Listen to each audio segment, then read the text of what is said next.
Grain Elevator and Processing Society is hosting their annual JEAPS Exchange Conference at the Kansas City Convention Center, February 22nd through the 25th of 2025. JEAPS Exchange is the biggest and best show in the grain industry with more than 400 exhibitors and 45 hours of education. It is the best place to find grain handling and processing operation solutions all in one place. JEAPS Exchange brings together industry professionals from across the world to help build professional networks and connect with the products you need. Come walk the trade show floor, take part in live demonstrations, innovation stations, and see new equipment. Make valuable connections through a variety of fun and exciting social events. Early bird pricing ends January 28th. Learn more and register at jeeps.com/exchange.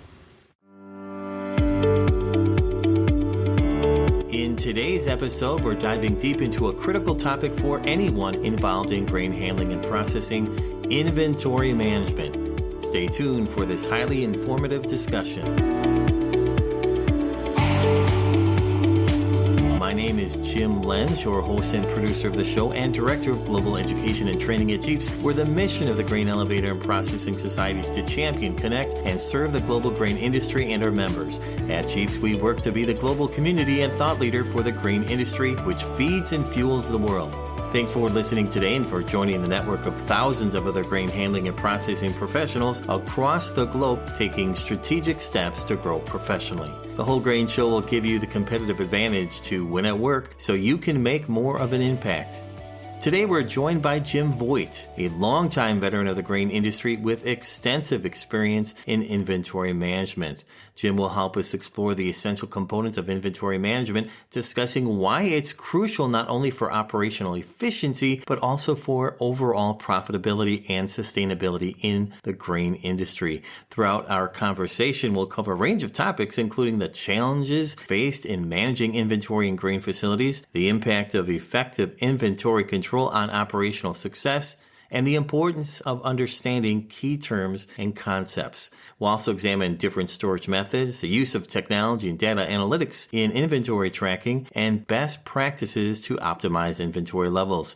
Additionally, Jim will share real-life case studies and success stories, giving you practical insights into how effective inventory management strategies can lead to significant cost savings and enhanced operational performance. We'll also look ahead to the future, discussing emerging trends that are revolutionizing the way we manage inventory in the grain industry. This episode is packed with valuable information for professionals looking to improve their inventory management practices. Let's get started.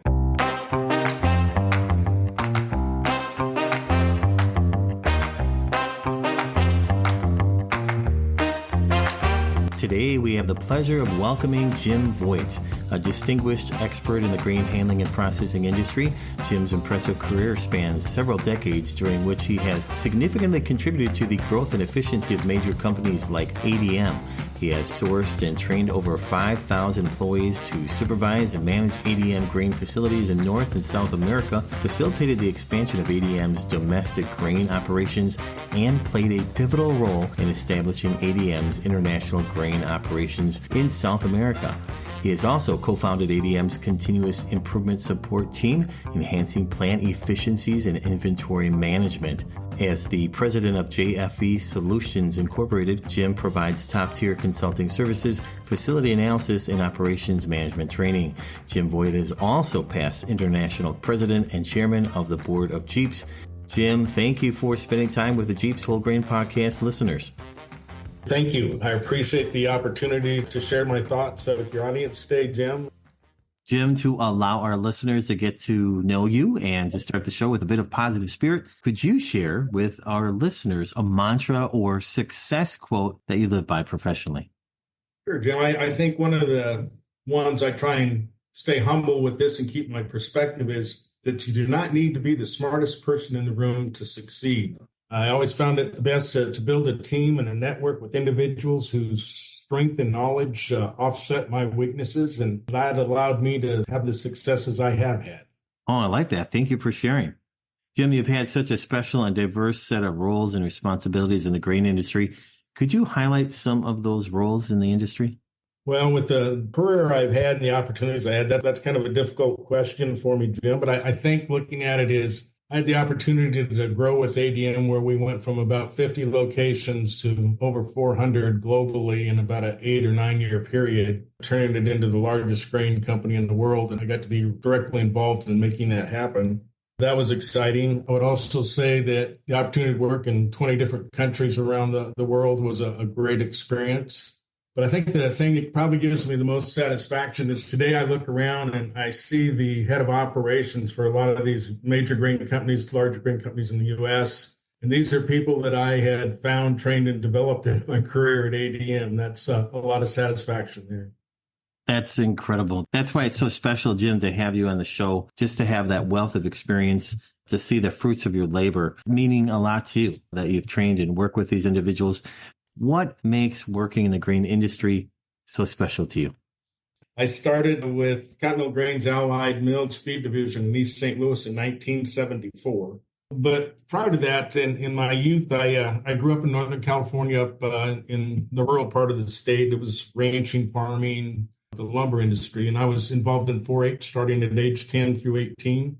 I got into a sheep project, and I had about 150 head of sheep, rented my own ground, was shearing sheep commercially, and I just found an interest in agriculture. So I chose a career in agricultural business management when I went to college as far as my study. I just enjoyed that environment and the agricultural lifestyle and working with people who just have very common good values, and that transferred over into the grain industry. The thing about that is I traveled a lot, as I mentioned, the number of facilities I had, global responsibility. So I never developed personal friends. All my friends are actually grain industry people, in that I've built lifelong relationships with many of them. And so it's just, my world has been the grain industry. That's all I've known probably since I've been 10 years old. Wow, I didn't know that about you. It's great to hear so many people getting started with programs that are out there like 4-H, like FFA. You certainly were one of those, and that piques curiosity from early adolescence and before that. So very, very interesting. Now, we are talking today about inventory management strategies. I think a great place to dig into the conversation is defining inventory management. And secondly, why is inventory management so critically important? Simply put, grain inventory management is the process of tracking, analyzing, and controlling your stored grains to minimize the losses in quantity, quality on your inbound receipts and your outbound shipments. That's the simple version of it. Obviously, there's a lot to the makeup of it. We can go into, there's a lot of business management tenets that support all these things happening, the role of management, and you get into managing assets and working capital in particular, which working capital consists of accounts receivable, accounts payable, and inventory. That's the key word there. So then when we look at that inventory piece of it, Jim, that inventory is made up of raw materials and processed goods, finished products, parts, and supplies. So obviously today we want to focus on that inventory piece and specifically grain inventories. So let's maybe take a look and have an example of why this is critical for us. Mm-hmm. Let's take, I've got a 6 million bushel elevator that I'm operating. Okay, maybe the value of that's around $20 million. If I put 2.5 times my storage capacity of volume through that house a year, I'm looking at about 15 million bushels of grain going through that facility. Just for assumption, let's say of that, 12 million of that is corn valued at $4 a bushel. 3 million of that is beans valued at $12 a bushel. That puts the value of the grain going through that facility annually at $84 million. Obviously, most of us don't have $84 million laying around to go out and buy grain with. We're going to have to finance that. So I've got interest cost on top of that, Jim, that let's just take the rate of 2%. And I've added another $1.7 million to the value of that inventory. Mm-hmm. So when I look at that comparison, I got a facility worth $20 million. I've got throughput in 1 year of somewhere around $86 million, almost 4 times the value of the facility in inventory. That is why in our industry, we have to put a priority on managing those inventories because it's our largest investment. Yeah, it's about managing risk as well, isn't it? Yeah, it definitely is. That's a big yes on that. And Most people, when you think of risk management, the first thing that comes to your mind is insurance. In our industry, on the commercial side especially, they think of hedging. Hedging is a means of risk management in our industry.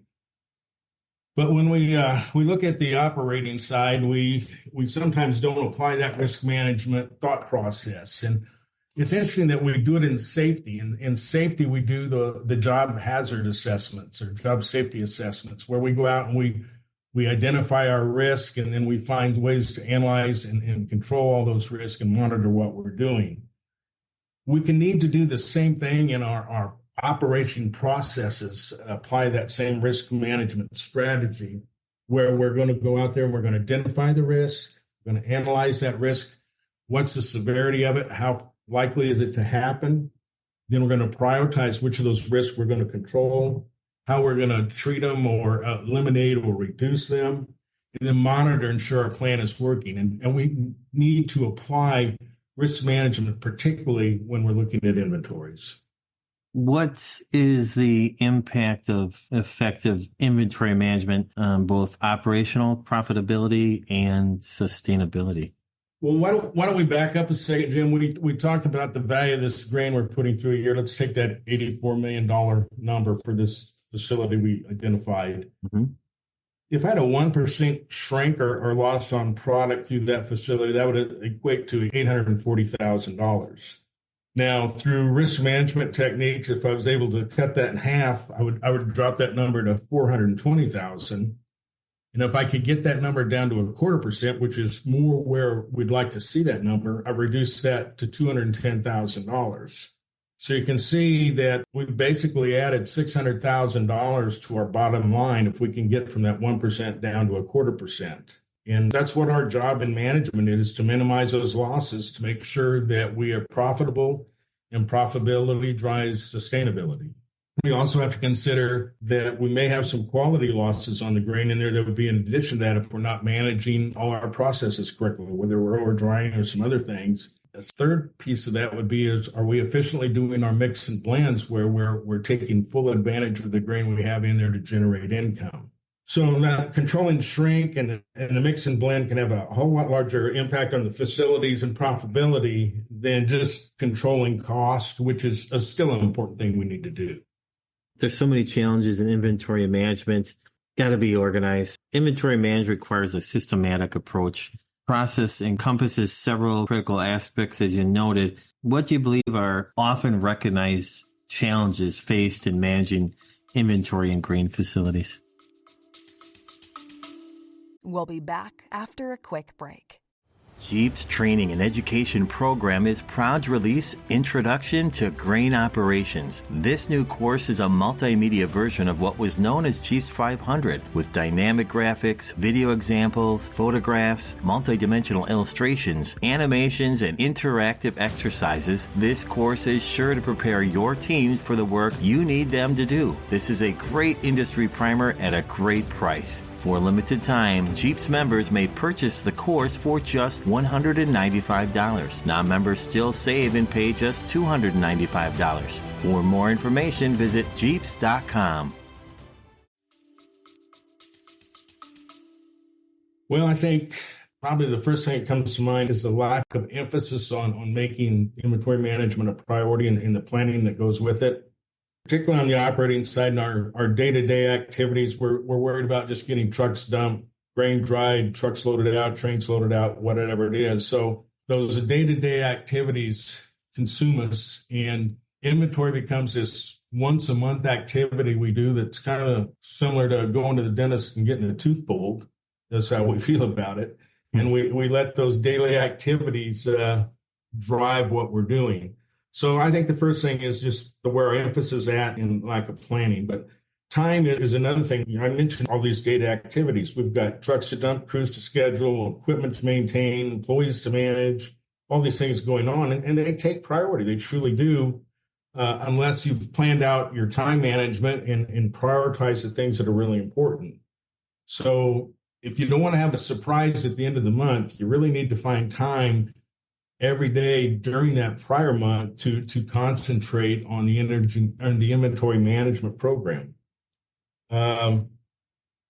One of the other challenges we face, Jim, is people. And every GEAPS meeting I've been to in the last year, regardless of the topic, when we start talking about what the barriers to performing our jobs are, it's finding qualified people. And this can roll over into inventory management as well. If I've got people that aren't really qualified working out there on a daily basis, they require a lot more of my time to supervise. And I may spend a lot of time training someone who for 60 days and they finally decide this isn't what they want to do, and they leave and they take off. So this additional pressure than what we used to have to manage, train, and find people is really drawing time away from attacking inventories. With that, the processes that we need to do that contribute to the inventory thing, plant maintenance, how we weigh and grade, a lot of things, drying, aeration, those all figure into things that will help us down the road. But if we don't have time to do all the training required to get those done correctly, let alone the training to manage inventory, it puts us behind at the end of the month. Yeah, certainly does. Definitely big picture planning and thinking here. What are some examples of quantitative losses as well as qualitative losses? Well, I think, the couple I mentioned that come to mind are over drying, maybe over aerating, creating excessive moisture losses, and they can also affect quality. So if I'm drying 20% corn and my goal is to have 15 or 15.5 moisture corn come out of that dryer, and I've got an operator that's not following the proper procedures or hasn't received adequate training or supervision, I may have 14% corn coming out the bottom of that dryer, which I'm shrinking and taking loss whatever from the moisture on that. Similarly, if I've got an aeration system where maybe my plan is to put 15 to 17% moisture corn into a storage, run my fans through the fall, and in the spring take out 14, 5, 15 corn. If I over aerate during that winter months, I may have a surprise, it may be a little drier. And this is especially true when we look at temporary storage, Jim, where we rely on the fans to hold the tarps on. Yeah. So those fans are running nonstop. But when we're running the fan, that's a grain dryer. And so temporary piles can create some extra issues from us on shrinkage as far as weight. Quality-wise, the excessive drying with excessive temperatures can cause heat damage. If we're not managing that storage properly, we're going to have mold growth or insect activity that's going to degrade the grain. We can get into long-term, improper facility design or lack of maintenance or creating impact points or where we're damaging grain, breaking it up. One of the big things we see a lot in our industry is a procedural thing where something as simple as training operators so the bucket elevator leg is not backlegging. When that throat wiper is not adjusted correctly, that grain's coming down the backside of that grain, we're breaking it plus using more energy. And just an improper mix and blend can reduce the quality upgrades that we potentially should be putting money in our pocket with. So all these things impact quantity and quality as well as many others. So many things impact the bottom line here. You've outlined some of those areas of losses. Let's look at a little bit more on the challenges in relation to permanent storage. You mentioned temporary storage there a bit, and since more and more facilities are adding temporary storage of grain, this can also lead to a different set of challenges. You highlight a little bit there. Can you expand on that and provide examination on both types of storage? Well, as an industry, you look how our storage has evolved. At one time we had a bunch of large concrete houses or old wooden elevators out there. And then we got into the area of corrugated steel bins, and we had external stiffeners, internal stiffeners. You look at the bin sizes. There was a time when a 48-foot diameter bin was a big bin, and now we got these 160-foot, I think it's the biggest one out there, monster that one bin holds 2.25 million bushels. Yeah, amazing. At the heights of our bin in the wheat country, it's very common to see 120, 150-foot tall bins, where back here in corn country, we try and hold those bins under 100 feet. We've got flat bottom bins. We've got hopper bottom bins. We got bins with offset draws to one side. We've got where we actually have side draws we're loading trucks out of. We've got a lot of different configurations in the industry on bins, and they all react differently. You couple that with, let's look at aeration. typical when I started in the industry that wheat, you had a 20th of CFM on, and corn, you had maybe, if you had really good corn bins, you had a 10th of a CFM of air per bushel. Those numbers dropped to an 1/8, to a 1/6, to a 1/5. We keep adding more air on how we're managing this grain. So depending on the configuration, how bins flow, because each bin flows a little bit differently, it changes how that grain goes in and out and how it stores long-term in that. Obviously, the different types of grain, corn, wheat, beans, rice, barley, canola, whatever, are all going to store differently. But we need to also consider moisture and the cleanliness of the grain. And then we got the environmental factors. I mean, what's the temperature? What's the humidity? Storing corn is a whole lot easier in Minnesota than it is in Louisiana. Mm-hmm. So a lot of variables here, Jim. But to look at the difference between permanent and temporary storage, I guess we need to define that a little bit, because some of what we might call temporary is really something transitional. And if I've got a bunker or a flat circle that I have a hard surface in, I've got a tunnel with a reclaim conveyor, I've got a permanently installed fill conveyor, I've got aeration on it, but I put a tarp on it, is that temporary storage or is that permanent storage? I mean, it's how you want to look at it. But I think our policies and procedures in handling that type of storage have gotten to the point where you really can almost consider that permanent storage, in that the results, if I look at the grain going in, my shrinkage on quantity and my shrinkage on quality coming out of those type of piles, if they're managed correctly, is really not much different than your classic permanent storage. Now, true temporary storage, if I've got something out there that maybe it's not even covered, it's just a pile on the ground I'm going to pick up right away, or I've got it down on dirt or grass or rock or something where it's not this quasi-permanent storage. Yeah, those are opening yourself to greater losses, and it takes more management to manage those systems. But, you need to think about, too, is what's the end result going to be? If I know I'm putting a pile out there now just to get through harvest, and I'm going to pick it up before Christmas, that's one thing. But if I'm going to have to carry it through till next May or June, then I have to treat that pile a lot differently, or I'm going to have some shrink surprises. Yeah, so that's there's so much to consider. And as you said, temporary versus more permanent storage, the means by and how things are stored and different capabilities that are out there, each one has to be examined. Can you share some examples from your own experiences with these challenges and how they were addressed? Yeah, I mean, ADM, well, listen, we're a large company, and we had a lot of the same problems as everyone else has. We just maybe had them on a larger impact.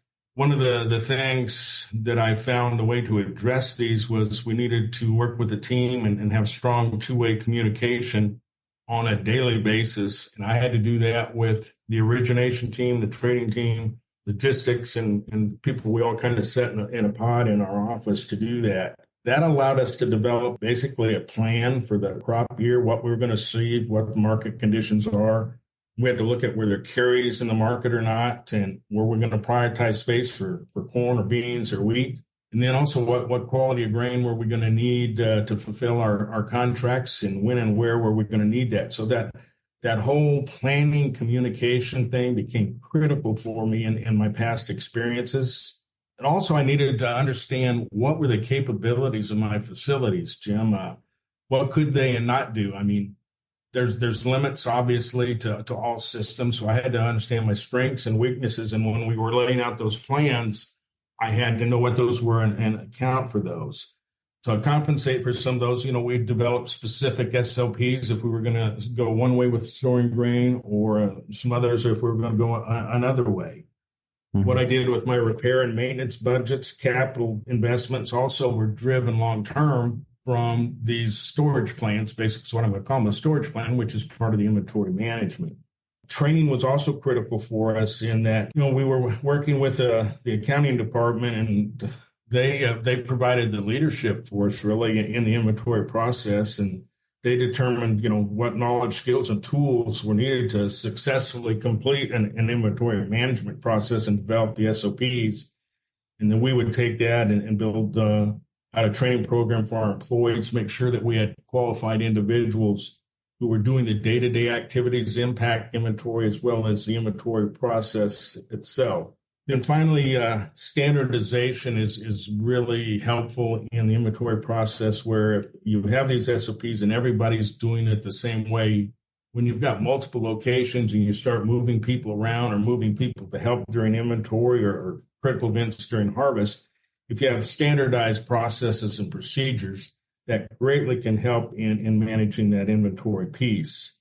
Maintenance, again, I've mentioned that numerous times, but having that facility in top shape where all the equipment's running correctly, we don't have any spillage or leakage or breakage points. We have those all controlled.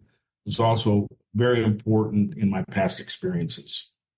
A lot of industries, not just the agriculture industry, it's no secret, they're becoming fewer in number of organizations, but they're becoming larger. Isn't all because of organic growth? A lot of that can be because of mergers and acquisitions. So when you talk about standards, Jim, isn't that a big challenge to organizations becoming larger? Isn't that always something that needs to be a priority during these acquisitions? Well, obviously, when we look at organizations prior to acquisition, we tried to get a feel for what their culture was, what their management style was before we brought them on board. It gave us a little jump on that process, Jim. Once they came in, you had to respond pretty quickly to make changes to get things aligned. ADM was kind of a unique company. We approached things considerably different than a lot of companies. We had no organizational charts back then. We had no job descriptions. We didn't do budgeting. We dealt on a lot of setting expectations and accountability. Inventory management was a key part of that. When we acquired a lot of these other companies, their emphasis on inventory management wasn't as high as what ours were. We saw greater value in it. We made changes very quickly to introduce our concepts into those new facilities, and we provided the training and the leadership and supervision for that to take place. It was frequently a challenge. Yeah, I can imagine. Hey, Jim, as we continue this discussion, it's important to establish a clear understanding of terminology. The terms and their implications are essential for effective inventory management for grain facilities or in grain facilities. They help in maintaining accurate records, inventory records, optimizing storage practices, ensuring grain quality, and making informed market decisions. So I'm curious, and listeners may be curious just to get on the same page here, because we have so many people also joining the grain industry who are absolutely new to the industry. Can you share with the listeners some of those important terms and their meanings associated with inventory management in grain facilities? Sure. Well, let's start with one we've thrown out, the word shrink, which is basically just the actual physical loss in weight between inbound and outbound shipments. And that can consist of moisture shrinks, handling shrinks, or accounting errors, or possibly even theft. Then there's the word variance, and you think variance is similar to shrink, but really when we talk about variance in inventory management, it's just the difference between the book values and the actual physical measurements we take during inventory. Then we go through a process called reconciliation, which is the process of identifying and determining the cause for these variances and making whatever adjustments are needed to bring the records into agreement. One that's kind of a little difficult to get your arms around sometimes for new people in the industry is something called pack factor. Okay. When you place grain in a grain bin, over time, that grain, the pressure and the weight of the grain at the top of the bin is going to push down on the grain in the bottom of the bin. It's going to compact. It's going to remove some of the air spaces between the grain. So when I fill that bin, say I fill a bin clear full, I can come back 30 days later and I can put more grain in that same bin because it's compacted. So there is a mathematical correction factor I can put on when I'm measuring grain bins. And this is just pure mathematics, and there's 3 or 4 different models out there to do it. But it's a calculation to show you, looking at test weight and the bin measurements and bulk density rather than test weight, if you want to use that term, where you can calculate how much that grain is going to compact. So when we measure a bin, we have to apply that factor to it to get a more accurate reading. Now, there's some concern that the models out there maybe not reliable over a full range of different commodities and different size bins. So there's a lot of studies being done. The Ag Research Service of the USDA, plus people like University of Kentucky, have been doing the research on seeing if there's more empirical, scientific way to do those calculations. And one of the real concerns is there's not been a lot of studies done on these large diameter bins, the 105s, the 132s, how compaction is really taking place. Pack factor is a big one. Angle of repose is another term we use a lot, and simply stated, when you pile grain up, it's going to peak up. And at the point where that grain stops flowing and becomes static, it becomes that measurement of the angle of that is the angle of repose for that particular commodity. Now, that can vary. Obviously, it'll vary between commodities, but it can also vary based on the moisture and the amount of foreign material or dockage or stuff that's contained in the grain. When we're measuring, often you'll hear coned or an inverted coned. And when grain is placed in a bin and it hasn't been emptied, or say you poured the bin and you refilled it, you're going to have that peak or that cone on the top of the bin. That's referring to the cone. If I've pulled from the bin to the point where that cone goes down and it's just inverted or opposite of being full, that's what's known as an inverted cone. Contrary or different for those is where we'll have an irregular surface. So if the bin's not flat, somebody can go in and level it out, which we tend not to do anymore because of bin entry issues. Mm-hmm. So if I don't have a cone or an inverted cone, I may have a irregular surface where the bin's hung up to one side or material's hanging on the walls, or if it's large diameter bin, I might have stalagmites sticking up. Those are irregular surfaces and very difficult to measure. We talked a little earlier about handling losses. Those are the physical losses of grain by weight due to receiving and moving and shipping grain through the facility. It could be in dust, spills, breaks, create those issues. Moisture losses would be the actual reduction in weight due to the loss of moisture, and that can be through natural or artificial drying, such as grain dryers or aeration. There are standardized moisture tables out there that you can use to calculate those moisture losses. Then there's the term total shrink, and that's basically just combining my handling losses and my moisture losses to come up with a total. One of the terms you'll hear frequently in inventory is cutoff time. So when we go to take inventory, ideally we shut the facility down. We're not taking any grain into the facility. We're not shipping grain out of the facility. We're not transferring grain within the bin to bin or around. We've also cut off all the paperwork. There's no new documents being created. Typically, this time is known as a cutoff time, where this ends at 3 o'clock on Friday. This is our cutoff time for inventory. That is usually established by the accounting department. Grade factors, that's just a standardized determination of quality and condition of the grains. But why I wanted to apply that in was when we look at grade factors on soybeans.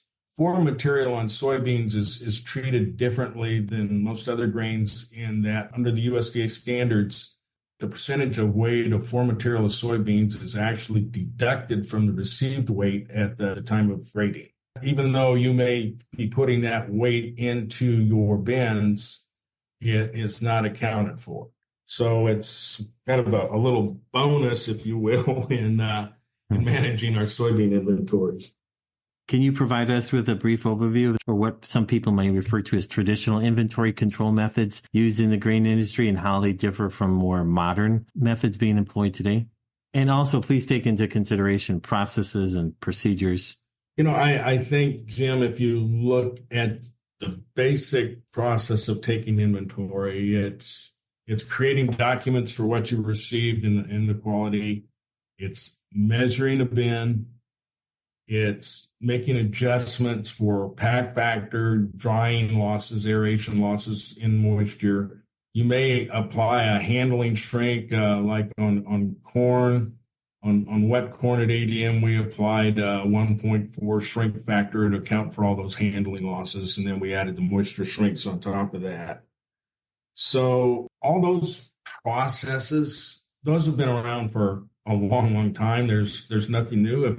If you were following those to the T back 30 or 40 years ago, you still had a very good inventory management program. You could achieve the same results or close to the same results you can today with the technology. Now, what's changed today, though, is we have more automation of source documents. We have scale tickets, grading certificates that are automatically dumped into the system. From a commercial standpoint, we used to settle grain contracts by hand. Now they're automated. Computers are doing those very accurately, very quickly. We're seeing automation and the use of controllers out in the plant in areas such as drying and aeration that's taking some of the human error out. And obviously, one of the big variables in measuring grain is a person dropping that tape.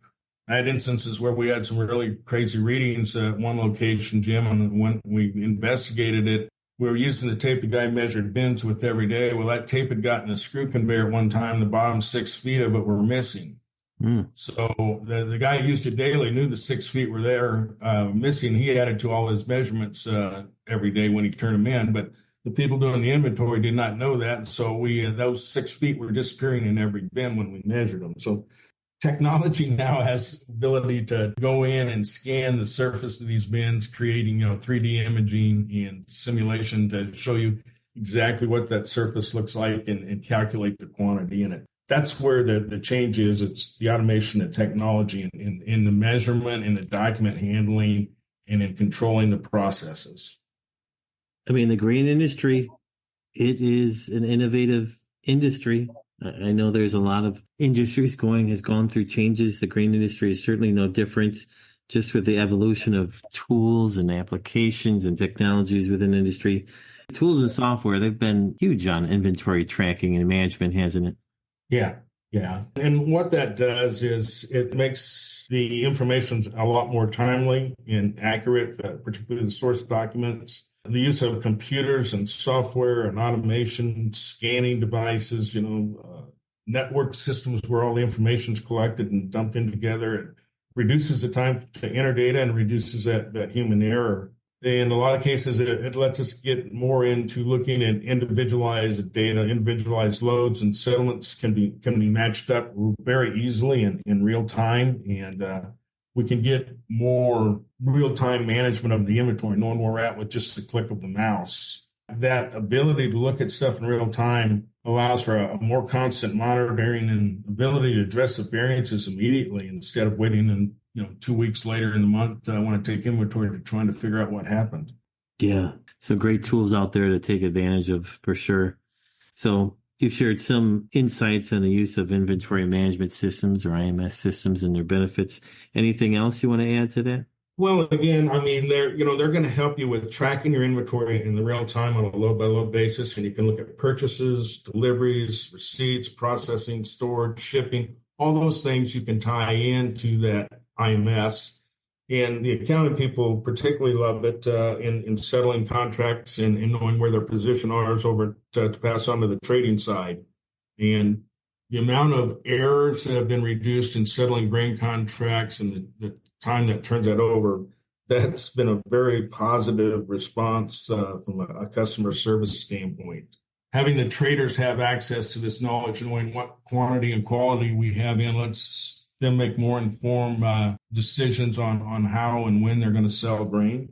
And the benefits from an operating perspective, we can offset a lot of our challenges, but the more we reduce stress from errors and pressure on time, the greater the morale is for our facility, the happier people are working there. And quite frankly, this people issue is a challenge for all of us. And if we can improve that work environment for our employees through the use of automation, it makes it a lot easier to find and retain people.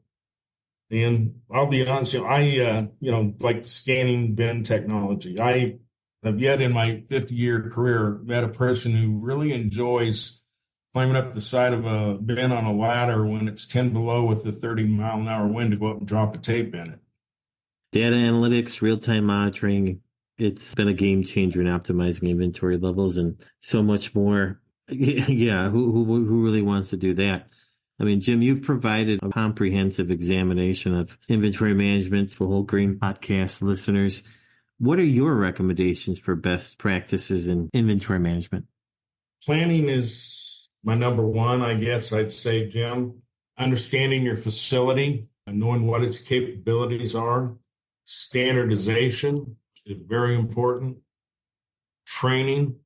If you look at all the things we do, whether it's receiving grain, drying grain, these same principles apply to all the activities we do in the facility. And so we don't normally think about inventory management except once a month, and sometimes we don't apply the logic we need to it. So if we just do some of the things we do every day on a common sense basis and apply that to inventory management, we'll see great improvements.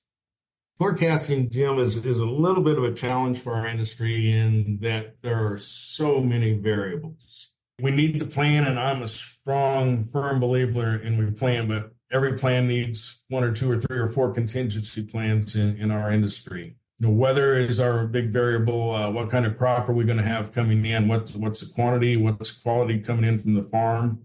When is it going to come in? Those are issues. What's the cost of freight out there? What's going to happen? All these things have the carry in the market. Is there value in holding grain and carrying it in the future versus selling it today? Those decisions have to be made. We're impacted by domestic policies. We're impacted by geopolitical situation. The Ukraine crisis is a classic example of total disruption of the grain markets. What China feels like doing on a day-to-day basis as far as importing grain has huge impacts on us. The cost of money, all these variables make it extremely difficult to forecast to any degree of accuracy. We can look at historic data and that, but every year is going to be different. And we have to be flexible enough and confident in our capabilities that we can have a plan and we're going to be able to change it and come up with a new plan as market conditions dictate. Being nimble, good planning, have good systems in place. That all makes sense. Hey, I was wondering if you could share with our podcast listeners, as they may be curious, if you have any case studies in real life success stories you'd be willing to share. Do you have any real life examples in particular for inventory management implications in the industry? And if you do, how did those strategies lead to cost savings and improved efficiency? Sure. Well, as I mentioned, ADM has grown through acquisition, and we acquired a lot of companies, 10 or 12 companies in an 8-year period. Typically, all those companies had their own culture and business models and plans, and they were contrary to ours. One particular company we acquired was experiencing pretty large shrinks across the board throughout their facilities, in excess of 1%.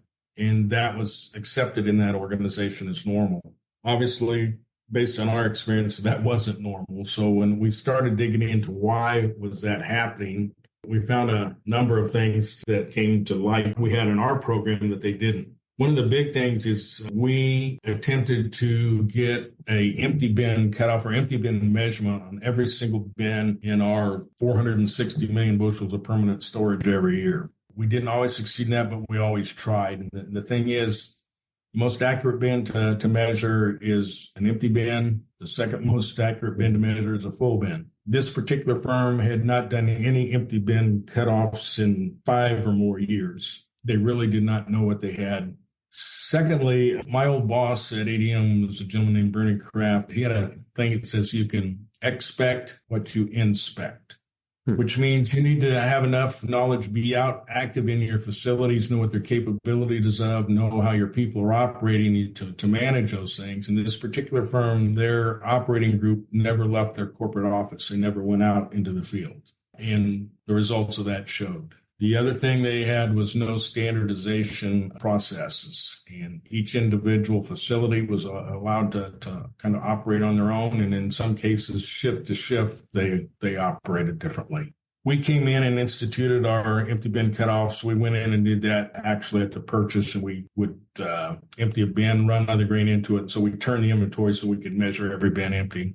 I physically and my team physically went through all the facilities, and we got to know the people, understand where they were at, what processes we had, what tools we needed to provide for them to be successful, what training. And then we went in and put in our standardized SOPs throughout on how we ran day to day and as well as conducted inventories. By doing that, within a year's time, we took that 1% plus shrinkage down into that 0.25% range, which was a substantial amount of money. Wow, great example. Now, the field of inventory management, it's rapidly evolving with new technologies, innovations. We see progression. What emerging trends are currently shaping inventory management in the grain industry? Well, I think the cost of these systems has always been a barrier, Jim. They've been around for quite a while. Other industries have used them a lot. We've had limited introduction into the grain industry, but the costs are coming down as that technology is becoming more common. It's more affordable. The other issue we've got is this pressure on finding help. I mean, it's difficult to find just a warm body sometimes to put in a facility, let alone a qualified warm body. So this is driving us to look at more technology, more automation, and integrated systems. The concept of being able to collect all your data automatically through various monitoring equipment, computer entry type stuff that's done automatically, where it can also be verified, and then getting that into a central network where all the data is stored and can be analyzed and actions taken, whether those actions may be fully automated using the computer or going forward, artificial intelligence, whether it's still a human making those decisions. But the fact that we have timely, accurate data at the click of a mouse to make decisions off of, that is our future. For those of us who embrace that, I think it's going to be a bright future. For those of us that are a little hesitant on embracing that, sustainability may become a challenge. So embracing change is always scary, Jim, but it's kind of the Darwinism thing in there that those of us who adapt to the changing environment around us will survive. So that's good advice that you give the grain facilities, ensure they remain ahead of these trends or make considerations to have good sound decision-making tools. As we look at preparing for the future, hiring the right individuals to oversee inventory management is crucial for the success of grain facilities. In your experience, Jim, what specific skills and experiences should facilities look at when hiring for these roles? Well, typically, the lead in the inventory process, Jim, is on the administrative side. In a smaller location, it may be a facility manager, or it may be a designated, head account or controller. They're going to provide the direction, the leadership, and help lead that team in that. Those individuals typically want someone who is, organized, disciplined, and has very good communication skills. When we look at the people involved from an operating perspective, these are the people, maybe two levels. We can look at it at the management supervisory level, and we can look at it at the employee, the people doing the work level. Let's look at that one first. I want someone who's got a good attitude, is willing to be trained and to listen, and who strives to perform and be part of a team. So, that they're going to follow those SOPs that we have out there. And if they feel that there's something in them that doesn't make sense, they're going to ask you why. Why are we doing this? Explain this to me. And those are the type of employees I want working for me out, in the facility.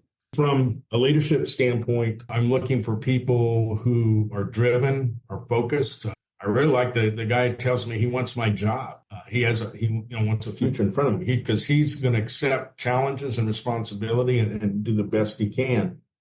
But again, organizational skills and strong communication skills, and someone that's willing to learn. I strive to learn something new every day, and I've been in this industry 50 years, and I'm pretty well accomplished that every day. There's just a lot of information out there, and especially with all this changes in technology. Yeah, curious-minded goes a long ways. Now, for those who are in inventory management, that's part of their job. How does it contribute to the overall success and growth of the facility? I think you can look at it a couple of ways. If you're controlling the quantity and quality losses you have, one thing, you're going to improve employee morale because you're not going to have a bunch of people out there in the facility going, what the hell are you guys doing? So morale is going to improve from that. You'll definitely see improvements in profits. As in our example, we saw $600,000 that went to the bottom line. Those improved profits will help ensure the sustainability of the company and its ability to service its customers. If we can improve that customer service, customer satisfaction experience, that is the true key to sustainability and success. Wonderful. You've kind of said that before, but I just wanted to ask a summary statement. But that last one, you haven't mentioned before. Yeah, providing prime customer success. Jim, we thank you for being a member of JEAPS and for your contribution to today's important message on the JEAPS Whole Grain Podcast. We know many of the individuals listening today to the show are JEAPS members, but I know there are many listeners who are not JEAPS members and they are in the grain industry. But before we conclude, I'd like to start a sentence, and I would love for you to conclude the sentence. Jim, being a JEAPS member to me means what? Well, it's being part of an industry where working together, we can assist in feeding the world, and knowing that I have a network of people around me that can help me succeed in my personal and business goals. Thank you. Jim Voigt, you've been an active member of the Grain Elevator and Processing Society for many years. And of course, you've even served as past international president and chairman of the board of JEAPS. You have a special audience right now listening who have dedicated their careers in the grain industry. For those who are considering to be JEAPS members, could you share from your experience what makes being a JEAPS member so special? How can being a JEAPS member support their career in their organization? Well, Jim, it gets back to, I think, one of the first comments I made about not being the smartest person in the room. When you come into this industry, you are definitely not the smartest person in the room. You're ignorant to how this industry operates and does business. And ignorant's not a bad word. It just means lack of knowledge. So what JEAPS provides is an environment for that transfer of knowledge from old gray-haired folks like myself to the new people coming in behind us in the industry. And I don't know any place that you can go where that pool of knowledge exists at a greater level than within JEAPS, and where you have people that are willing to share that knowledge with the folks coming behind them.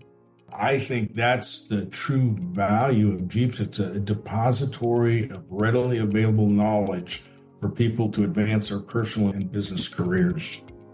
Jim, thank you so much on behalf of the entire JEAPS staff. We thank you for your contributions to the organization and its members and customers.